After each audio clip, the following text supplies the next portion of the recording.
Rusaknya sebagian jalan yang terdapat di persimpangan Jalan Dwi Kora dan Jalan Wijaya Kesuma dikeluhkan masyarakat, terutama para pengendara yang melintas. Amina, salah seorang pengendara motor yang terjatuh, menuturkan jalan tersebut sangat licin karena dipenuhi tanah merah serta bergelombang, ditambah air dari pipa bocor yang terus mengalir membasahi jalan.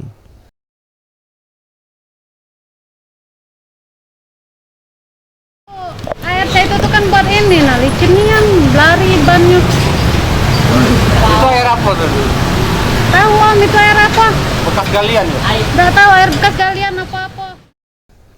Sementara itu Yusuf, pengendara lainnya, mengungkapkan rusaknya jalan sangat mengganggu pengendara.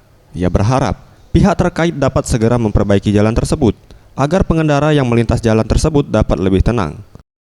Jadi sebaiknya pemerintah PDAM cepet beres ke jalannya. Soalnya ini banyak sudah nelan korban. Tim Liputan Sriwijaya TV.